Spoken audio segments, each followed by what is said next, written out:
1장 1절부터 9절입니다. 사도행전 17장 1절부터 9절. 사도행전 17장 1절부터 9절. 교도하겠습니다. 1절 제가 있습니다. 그들이 암비볼리와 아볼로니아로 다녀가 데살로니가에 이르니 거기 유대인의 회당이 있는지라 우리 거기에 관례대로 그들에게 들어가서 새 안식일에 성경을 가지고 읽는 뜻을 풀어 그리스도가 해를 받고 죽은 자 가운데서 다시 살아나야 할 것을 증언하고 이르되 내가 너희에게 전하는 이 예수가 곧 그리스도라 하니 그 중에 어떤 사람 곧 경건한 헬라인의 큰 무리와 적지 않은 귀부인도 권함을 받고 바울과 실라 그러나 유대인들은 시기하여 저자의 어떤 불량한 사람들을 데리고 때를 지어 성을 소동하게 하여 야손의 집에 침입하여 그들을 백성에게 끌어내려고 찾았으나 발견하지 못함에 야손과 그리고 읍장들 앞에 가서 소리질러 이르되 전하를 어지럽게 하던 사람들이 여기도 야손이 그들을 맞아들였도다. 이 사람들이 다 가이사의 명을 거역하여 말하되 다른 임금 곧 예수라는 이가 있다 하더이다 하니 우리와 읍장들이 말을 듣고 같이요 야손과 그 나머지 사람들에게 보석금을 받고 놓아주니라. 아멘. 같이 인사하겠습니다. 주의 이름으로 잘 될 것입니다. 더 잘 될 것입니다. 끝없이 잘 될 것입니다. 그리고 내일부터 수요일까지 교단 총회가 있어요. 그런데 기도를 좀 많이 해주셔야 돼요. 왜냐하면 제가 또 열받아가지고 성질내고 그러면 저 꼬맨 거 터져요. 그러니까 이 돈을 해먹었어요. 돈을 해먹었는데 뻔뻔스럽게 뭐 어떠냐 이런 식이야. 그러니까 이걸 어떻게 죽여 살려? 이거 어떻게 해야 돼요? 나 진짜 그러니까 막 젊은 친구들이 어르신 가만히 계십시오. 저희들이 알아서 처리하겠습니다. 이러는 거고 또 한쪽에서는 어르신이 안 나서면 문제 해결 안 됩니다. 이렇게 얘기하고 저는 어떻게 해야 되는 거예요 도대체?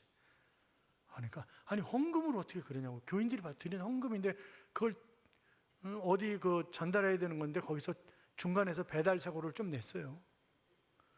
나쁜 새끼들이야. 이거 욕할 수밖에 없어요. 이거는 나쁜 새끼들이지. 이거는 그렇잖아요. 거기다 또 학교를 운영한다고 제가 막 뭐라 그랬어요. 내가 학교를 3군데를 운영해봤지만 학교 운영 못한다. 어떻게 하겠다는 거냐 도대체. 그러니까 제발 진경 총회장님은 그냥 그 교회는 돈 내지 말고 그냥 못 내게 하지만 말아주세요. 누가 해먹으려고 그랬냐 도대체 누가. 그래서 또 제가 실행위원회 또 하지 마라 막 이러고 그랬는데 모르는 사람들은 또 교회에서 다 돈을 보내 착해가지고 누가 먹겠다는 거냐고 그 돈을. 실체도 없는데 학교가. 그러니까 정말 너무 속상해요. 너무 속상해. 그러니까 만약에 이번에 회개하지 않고 그러면 그러니까 저한테 교단에 대해서 무한 책임을 져줘야 된다는데 나 못해요 이제. 그래서 나 못한다고 이제. 정상적으로 회개하지 않고 그러지 않으면 나는 이제 내가 갈 길로 간다. 나는 같이 못 간다. 이제 그러고 그랬는데 머리 아파요. 하여튼 그러니까 그런 걸 몰라야 돼. 끌려나가가지고 부총회장 3년씩이나 하고 총회장하고 이래가지고 아주 머리가 쥐가 나요 지금까지도. 그러니까 이게 정치는 누군가는 해야 되지만 내가 하면 안 된다. 그게 정치야. 그러니까 우리가 정치하는 사람들 있잖아요 교회 안에도. 그 사람들을 위해서 기도 많이 해줘야 돼요. 이거 가지고 골치 아파 이거. 우리가 살다 보면 여러 가지 두려움을 느낄 때가 있습니다. 그러면 여러분은 두려움이 오면 어떻게 합니까? 어떤 사람은 막 먹을 걸 막 끊임없이 먹더라고. 어떤 사람은 또 어떤 사람은 입을 뒤집어 쓰고 안 나와. 아예 안 나와. 또 어떤 사람은 막 별로 잘 알지도 못하는 사람 쫓아다니면서 이런 얘기 저런 얘기 감나라 콩나라 하여튼 별 이야기를 다 하는 그런 사람들이 있어요. 근데 우리가 하나님 앞에서 두려움을 느낄 때가 있잖아요. 그럼 그럴 때 내가 어떻게 처신하냐 이거죠. 어떤 사람들은 두려움과 떨림으로 하나님께 더 가까이 오는 사람들도 있지만 그러나 어떤 사람은요 하나님과 점점 더 멀어지는 사람들이 있어요. 이제 며칠 명절이 안 남았는데 어떤 집에 식구가 많은 집에 명절 때 사람들이 모였답니다. 그런데 예수 믿는 사람도 있고 안 믿는 사람도 있는 거죠. 그러니까 자연스럽게 이렇게 저렇게 얘기하다가 신앙 얘기가 나왔는데 한 분이 그런 얘기를 했대요. 실제적으로 시골교회에서 일어난 일인데 그러면서 이야기를 시작하면서 이제 교회에서 성찬식을 하고 있는데 어떤 사람이 교회 안에 들어가지고 아이씨 그게 뭐하는 짓거리냐 뭐 이러면서 와가지고 성창기를 갖다 뒤집어 엎고 난리를 쳤다는 거예요. 여러분 그러면 어떻게 되겠어요? 교회가 이게 막 당황스러운 거지 막. 그래서 수습을 하고 그 사람은 갔는데, 그런데 그 사람이 집에 들어가기 직전에 그 사람 담이 무너져가지고 그 사람이 깔려서 죽었어. 그러니까 그 얘기 있었던 실제적인 일이란 말이에요. 그러니까 이제 그 모여있는 가족들 가운데 한 그룹은 야야야 두렵잖아. 그러니까 우리가 더 신앙생활 열심히 해야 되는 거 아니야? 그리고 너도 교회 나가야 되는 거 아니야? 이러고 이러는 그룹이 있는가 하면 한쪽은 봐 쓸데없이 교회 왜 가가지고 왜 죽냐? 그러니까 아예 교회 근처도 가지 마. 그러니까 교회가 있으면 옆에 돌아가. 이렇게 이야기하는 사람들도 있더라는 거죠. 그러니까 반응은 늘 똑같은 반응이 나타나는 건 아니잖아요. 그렇잖아요. 어디 아르헨티나인가 어디서 개울에서 물이 막 온수가 솟아나니까 당신들은 정말 좋겠다고 그랬더니 옆에 같이 찬물도 나와야지 온수만 나오면 어떡하냐고. 그러니까 이게 전혀 감사할 줄 모르는 사람은요 평생 감사 못해요. 어떤 일이 있어도 감사하지 않습니다. 남자분들 한번 생각해 보세요. 혼자 출장을 가든지 무슨 일이 있어가지고 해외 나갔다가 올 때 선물 사오면 아내들이 좋아합니까? 안 좋아합니까? 안 좋아해. 왜 사왔냐 그래. 안 사오면요 왜 안 사왔냐 그래. 그럼 어떻게 되는 거야? 이거 사와야 되는 거예요? 말아야 되는 거예요? 그래도 사와야 되는 거예요? 알 수 없는 게 여자야. 까면 깔수록 알 수 없는 게 여자야.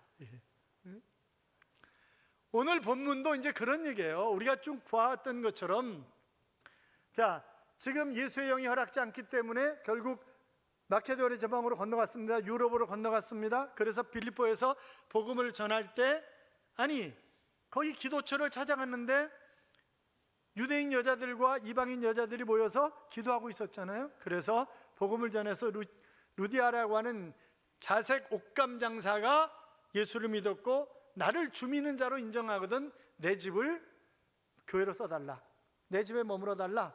이제 그래서 그 집에서 교회가 시작됐단 말이에요. 그리고 핍박이 오니까 결국 피했잖아요. 결국 피했어요. 그랬다가 여기 보면 이 암비볼리라고 하는 지역이 나오는데, 여기는 빌립보에서 서남쪽으로 약 33마일 정도 떨어진 그런 지역입니다. 이 마케도니아 지방이 네 지역으로 나눠져 있는데 동부 지방의 수도예요. 여기가 동부 지방의 수도인데 9개의 길이다라고 하는 별명을 가지고 있는 그런 지역인데, 그것은 바로 트라키아와 마케도니아의 많은 길들이 이곳을 지나가기 때문에, 그래서 바로 이 9개의 길이다라고 하는 그런 의미가 붙여졌고, 바로 아테네 사람들이 이 암비볼리가 얼마나 중요한 지역인가라고 하는 것을 오래전에 익히 알았기 때문에 이 지역을 식민지로 삼고 암비볼리다 그렇게 얘기했는데, 그것은 둘러싸인 도시다라고 하는 그런 의미도 가지고 있는 그런 지역입니다. 그것은 스트레몬 강 하구에 둘러싸여 있기 때문에 바로 둘러싸여 있는 도시다라고 하는 그런 이름을 지었다, 그렇게 볼 수 있을 터인데, 그 다음에 이제 아볼로니아가 나오죠. 그런데 여기에 대한 언급은 없어요. 그냥 이 암비볼리에서 서남쪽으로 약 30마일 떨어진 그런 도시고, 그러니까 암비볼리와 데살로니가 사이에 끼어 있는 도시가 아볼로니아다, 그렇게 보면 맞아요. 그 다음에 이 데살로니가는 아볼로니아에서 서쪽으로 약 37마일 정도 떨어져 있는 항구 도시입니다. 여기에 테르마키우스만의 정점에 위치한 그런 지역이었기 때문에 무역이 상당히 발달한 그런 도시였습니다. 아말리아 파울루스가 마케도니아를 넷으로 나눌 때 두 번째 수도가 바로 이 데살로니아가 바로 두 번째 수도입니다. 자, 오늘 본문은 데살로니가에서 복음을 전하는 그런 얘기예요. 이 바울이 갔을 때 제일 먼저 바울의 선교 전략은 어디부터 찾아가요? 회당부터 찾아가요. 그런데 데살로니가는 회당이 있었어요. 그 얘기는 그래도 제법 많은 유대인들이 데살로니가에 살고 있다는 얘기예요. 적어도 유대인 온전한 가정 10가정 이상이 있으면 회당을 세운다 그랬으니까 적어도 상당히 유대인들이 모여있는 그런 도시였다. 그래서 그곳에 가서 이제 예배를 같이 드리는 거예요. 그런데 회당장이 야손이라고 하는 사람인데, 이 야손이라고 하는 회당장은 좀 특이한 그런 습관을 가지고 있는 거예요. 성경을 쭉 읽어줘요. 그리고 거기에 대한 이제 멘트를 해요. 그러고 난 다음에 여러분 가운데 혹시 이 부분에 관해서 잘 아시는 분이 있으면 이 부분을 자세하게 설명을 해달라, 이렇게 덧붙이는 거예요. 그러니까 얼른 바울이 나가는 거지. 그래서 얼른 바울이 나가서 이제 그 부분에 관한 설명을 하면서 구약 성경에 관한, 거기 유대인들이, 회당에 있는 유대인들이 주로 모여 있는 거잖아요. 그러니까 구약 성경에 관한 그런 얘기를 쭉 하는 거예요. 뭐 어떤 얘기였어요? 구약 성경에 예언된 그런 메시아가 바로 누군가, 그리스도가 누구이신가 하는 것에 관한 그런 이야기들을 쭉 하는 거예요. 어디서 태어나시고 어떻게 자라시고 사역을 어떻게 하시고 그런 얘기들을 쭉 하는 거죠. 그러니까 우리가 보면 여기 이제 2절 3절을 보면 몇 가지 특이한 그런 단어가 나옵니다. 강론하며 뜻을 풀어 증언하고 라고 하는 세 단어를 우리가 주목해 볼 필요가 있는데, 여기 강론하며 라고 하는 단어는 설교했다라고 하는 그런 의미보다는 같이 말씀을 가지고 토론했다라고 하는 그런 의미가 상당히 강한 그런 단어예요. 그리고 뜻을 풀어 라고 하는 말은 완전히 개방한다라고 하는 그런 의미니까 자세하게 설명했다라고 하는 그런 의미로 보면 맞을 것입니다. 증언한다는 말 역시 비교해서 설명했다고 하는 그런 언어이기 때문에 바로 제시하고 증명을 했다라고 하는 그런 의미로 보면 맞을 것입니다. 그러므로 이 세 단어에 담긴 그런 의미를 보면 구약 성경에 담긴 예언이 바로 예수님을 가리킨다고 하는 사실을 지금 논리적으로 증명을 하고 있는 것입니다. 그러니까 출생부터 그분의 사역 모든 부분에 관해서. 자, 3절 보세요. 3절 같이 읽어요. 뜻을 풀어 그리스도가 해를 받고 죽은 자 가운데서 다시 살아나야 할 것을 증언하고 이르되 내가 너희에게 전하는 이 예수가 곧 그리스도라 하니 아멘. 자, 지금 그러니까 예언되었던 그 그리스도가 예수라는 거예요. 예수님이 그리스도다 하는 그런 얘기를 하면서, 그러면 그리스도가 어떻게 살아가실 것인가 라고 하는 것에 관한 그런 이야기를 하면서 첫째로 그분이 이곳에 와서 해를 받는다, 박해를 받는다 하는 그런 얘기를. 여러분 보세요. 이 지역에 유대인들이 모여 있지만 이방인들이 살고 있는 지역이에요. 데살로니가니까. 그러면 메시아가 어떤 분인가라고 하는, 유대인들은 사실상 메시아 대망사상에 충만해 있는 거죠. 그래서 갈라디아서 4장 4절인가 때가 참에, 그러니까 때가 되었을 때 메시아 대망사상이라든지 경제적 정치적 여러 가지 때가 찼을 때 예수 그리스도가 이 땅에 오신 거란 말이에요.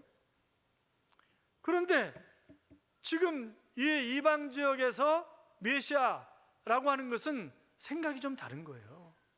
또 유대인이지만 유대인들이 메시아에 대한 생각이 다른 거죠. 아니, 메시아가 그래도 지금 우리가 로마의 압제 속에서 너무 우리 민족이 고통을 당하고 있는데 해방시켜줘야 될 거 아니냐.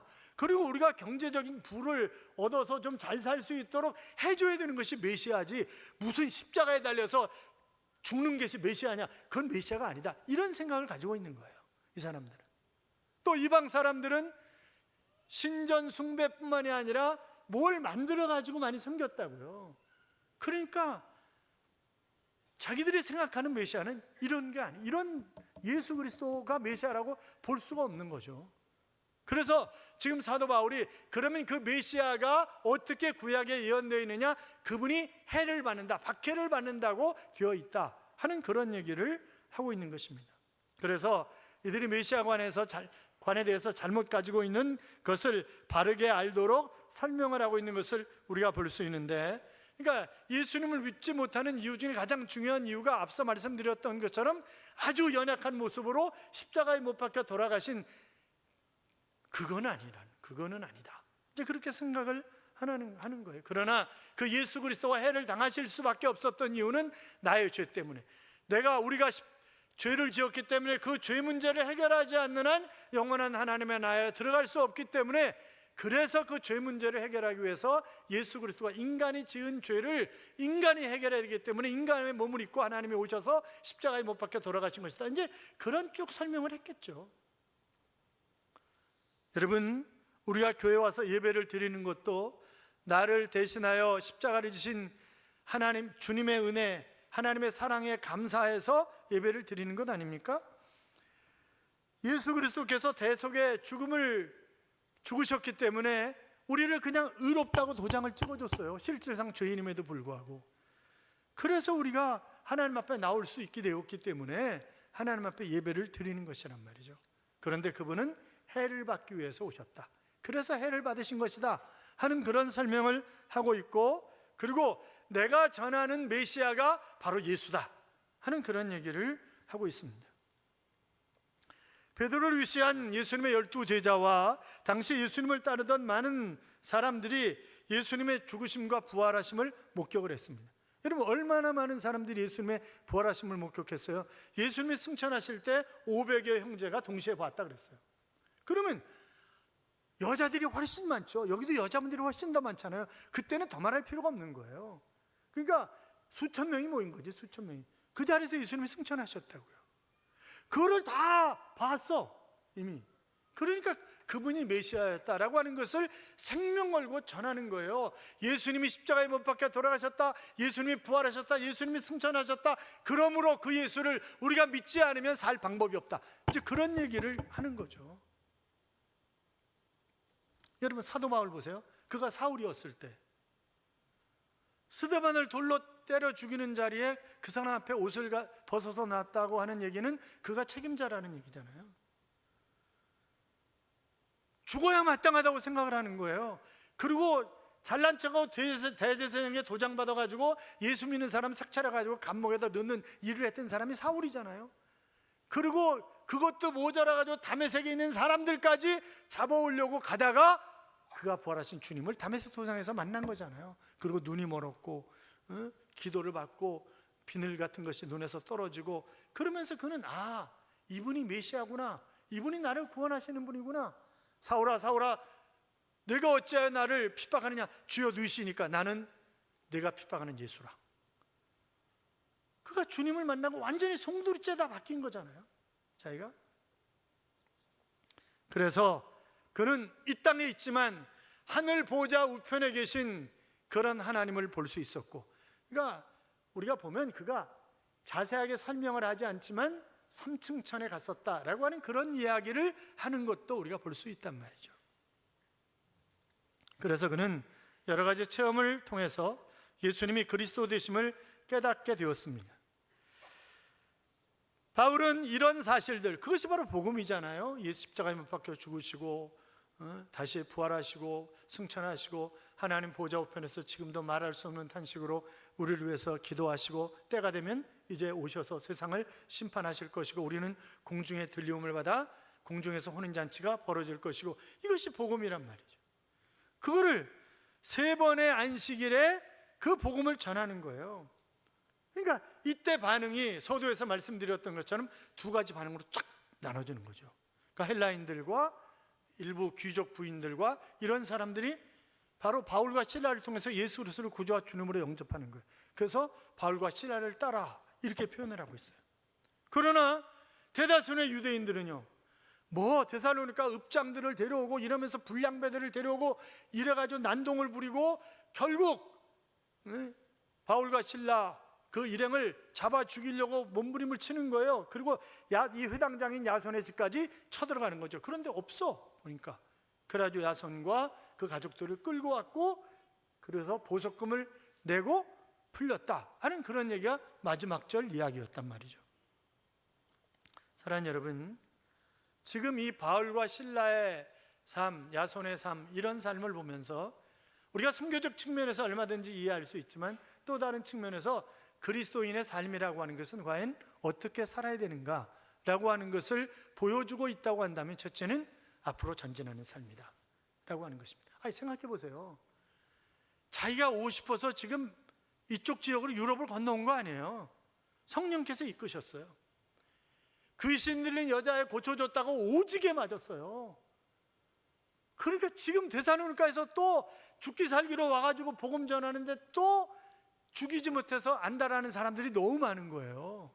그러면 차라리 안디옥 교회로 돌아가야 되겠다, 파송 교회로 돌아가야 되겠다, 그런 생각이 안 들겠어요?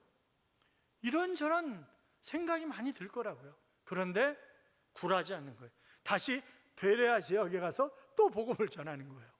그러니까 이 사람들의 삶이라고 하는 것은 역경, 고난 이런 거 두려워하지 않는 거예요. 그냥 주님이 함께 하신다, 그분이 시온의 대로를 여신다, 굳게 믿고 합력해서 선을 이루실 줄로 믿고 그냥 전진하는 삶을 사는 것이 이들의 삶이다, 그렇게 볼 수 있습니다. 제가 말씀드린 것 같은데 이현호 선교사님이라고 있었습니다. 이현호 선교사님, 중동 지역에 선교사가 못 들어가니까 직원으로, 동학원선이가 직원으로 위장해가지고 선교사로 가셨어요. 나중에 발각이 됐어. 그래가지고 사람이 당할 수 있는 고문은 다 당했어요. 그러니까 살아서 나온 게 기적이야. 그리고 결국 추방을 당했습니다. 그러면 이제 본교에 돌아와서 좀 쉬어야 되겠다, 그런 생각 들지 않겠어요? 그렇잖아요.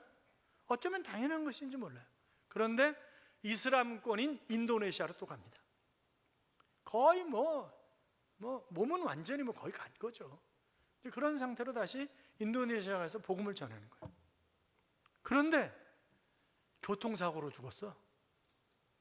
여러분 생각해 보세요. 그러면 그 사모님이나 애들이 아니 하나님이 이러실 수 있냐고, 도대체 얼마든지 그럴 수 있잖아요. 하나님이 어떻게 이러실 수가 있냐고.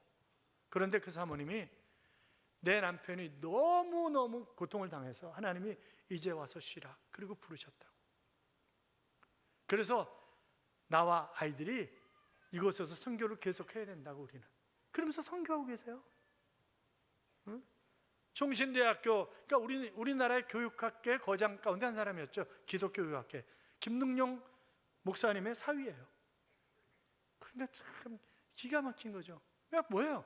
다 정말 예수를 만나고 내가 사명받았다고 생각하면 생명 걸고 그냥 하는 거예요. 그거 그냥 뒤로 물러서지 않는 거예요. 그러니까 이 사람들은 물러서지 않잖아요. 이런 우리나라 동요 가운데 앞으로라고 하는 동요가 있습니다. 앞으로 지구는 둥그니까 자꾸 걸어나가면 온 세상 어린이들을 다 만나고 오겠네. 온 세상 어린이가 하하하 웃으면 그 소리 들리겠네. 달나라까지 앞으로 라고 하는 그런 동요입니다. 1969년에 아폴로 11호가 달에 착륙을 했잖아요. 그것을 기념해서 동요 작가인 윤석중 씨가 작사를 했고 이수인 씨가 작곡을 한 그런 동요입니다. 그러니까 우리가 살면서 우리도 역경이 오죠. 안 와요? 다 오지. 그런데 주저앉지 말자는 거지. 앞으로 가자는 거지. 그냥 그걸 지금 우리에게 교훈하고 있는 거예요. 주저앉을 수 없다. 바울 보세요. 얼마나 많은 시련을 내겠어요. 고린도후서 11장 23절 이하에 보면 내가 수고를 넘치도록 하고 옥에 갇히기도 하고 더 많이 하고 매도 수없이 맞고 여러 번 죽을 뻔하였으니 유대인들에게 40에서 하나 감한 매를 5번 맞았으며 3번 태장으로 맞고 1번 돌로 맞고 3번 파선하고 일주야를 깊은 바다에서 지냈으며 여러 번 여행하면서 강의 위험과 강도의 위험과 동족의 위험과 이방인의 위험과 신의 위험과 광야의 위험과 바다의 위험과 거짓 형제의 위험을 당하고 또 수고하며 애쓰고 여러 번 자지 못하고 주님의 목마르고 여러 번 굶고 춥고 헐벗었노라. 그러니까 뭐예요? 수많은 역경 만났지만 굴하지 않았다는 거예요. 불굴의 삶을 살아왔다는 거예요. 그게 바울의 삶이에요. 근데 여러분 보세요. 여러분도 가족 가운데 혼자 예수 믿으면 좀 안 가면 안 돼? 응? 코로나인데 꼭 가야 되겠어. 다시 유행한다잖아. 그런 사람들이 있어요. 얼마든지. 엄마! 그러다가 코로나 걸려가지고 애한테 전염시키면 어떡하려고 그래? 그러는 아이들이 있어요. 자식들. 그렇잖아요. 저는 수협에 갔다가 시부모에게 쫓겨나가지고 문 앞에서 겨울에 밤새도록 떨면서 우는 그런 여집사님도 봤어요. 그럴 수 있어요. 얼마든지. 그런데 물러나면요, 그걸로 끝이야. 물러나면 그걸로 끝이야. 남자분들 다 군대 가서 처음에 배속받으면 뭐라 그래요? 먹어 임마. 저 예수 믿습니다. 야, 나는 예수님과 동기동창이야. 빨리 처먹어. 먹으면요, 그걸로 끝이야. 너 지난번에도 먹었잖아, 이 자식아. 그걸로 끝이라고. 그렇잖아요. 그러니까 끝까지 맞으면서 버팅겨야지. 그걸 처음 먹으면 그걸로 그냥 끝나는 거예요. 너 지난번에도 한 번만 먹으래. 야, 그걸 믿냐 이 자식아, 이러고 그러잖아요. 그러니까 때로는 우리가 야, 저건 어쩔 수 없는 벽이야, 저건 내가 넘을 수 없는 거야, 그럴 수 있어요. 그러나 내 손을 누가 잡고 계세요? 하나님이 잡고 계세요, 내 손을. 자동차를 운전할 때 악셀에다가 고장난 거하고 브레이크가 고장난 거하고 어떤 게 더 위험합니까? 브레이크 고장난 게 더 위험하지. 악셀에다는 어차피 고장났으면 차가 안 갈 테니까. 그렇잖아요. 그러나 완전한 기술자이신 주님이 우리의 운전대를 잡고 운행해 가신다면 두려울 것이 뭐 있냐 말이죠. 그렇잖아요. 우리가 링컨이 정말 실패를 많이 했는데 끝내 대통령이 되었고 미국의 대통령 가운데 가장 존경받는, 그런 역대 대통령 가운데 가장 존경받는 사람 중에 하나다 하는 그런 말씀을 여러 차례 드렸어요. 영국에도 비슷한 사람이 있어요. 윈스턴 처칠이에요. 이 사람 고등학교 국어 점수 쌍권총이에요. 맨날 F. 그러니까 점수가 주로 그런 거예요. 6, 3 몇 번 떨어진 거예요, 이 사람. 그런데 그는 영국 수상을 2번이나 지냈고 그가 쓴 그 자신의 회고록으로 노벨 문학상을 받았습니다. 이분이 불굴의 정신을 가지고 있는 사람이, 절대 포기할 줄 모르는 사람이에요, 이 사람도. 그러니까 자기 모교 또 옥스퍼드 대학 거기 가가지고 그 졸업식 때 축사하면서 한 그 유명한 축사가 있잖아요. 여러분, 포기하지 마십시오. 절대 포기하지 마십시오. 절대로 포기하지 마십시오. 그게 연설 끝이에요. 축사 끝. 아마 주님이 우리에게 그러실 거예요. 너 포기하지 마. 너 포기하지 마. 절대로 포기하지 마. 그러실 거라고요. 왜? 내가 너와 함께 하잖아. 그러실 거라고. 그들은 결국 생명을 걸고 놀라운 역사를 끊임없이 이루어가는 것입니다. 사랑하는 성도 여러분, 데살로니가의 그 어려운 여건과 환경 가운데서도 정말 헌신적으로 아름답게 섬겼던 야손이라고 하는 사람도 있었습니다. 이 사람 이름이 로마서 16장 21절이니까 딱 한 번 더 나타나요. 그런데 구전에 의하면 이 사람은 정말 아름답게 쓰임받은 그런 사람으로 소개되고 있습니다. 바울과 실라처럼, 야손처럼 어떤 어려운 역경이 온다 할지라도 그저 전진 또 전진, 물러서지 않는 그런 삶, 생명을 걸고 복음을 전해 하늘의 별처럼 빛나는 귀한 하나님의 자녀들이 되시기를 주님의 이름으로 축원합니다. 이런 찬양이 있습니다. 내가 매일 해야 하는 말, 주님 감사합니다. 이 고백할 때 모든 불평 다 사라지네. 내가 매일 해야 하는 말, 주님 사랑합니다. 이 고백할 때 모든 공허함 사라지네. 내가 기억해야 하는 것, 주 날 사랑하시네. 이 세상 그 무엇도 그 사랑 끊지 못해. 내가 연약하고 부족해 매일 넘어질 때도 더 귀히 여기서 나를 더욱 사랑하시네. 날 사랑하심 이라고 하는 그런 찬양입니다. 여러분, 그렇습니다. 주님은 우리가 어떤 역경과 고난 가운데 있든지 우리와 동행하시는 분, 우리에게 시온의 대로를 여시는 분이고 우리를 사랑하시는 분이기 때문에 우리는 그분에게 감사하는 삶을, 어떤 상황 속에서든지 감사하면 또 다른 감사거리가 나타나는 것입니다. 그렇게 살아 멋있는 하나님의 자녀로서 하늘의 별처럼 빛나는 귀한 일꾼들이 되시기를 주님의 이름으로 축복합니다.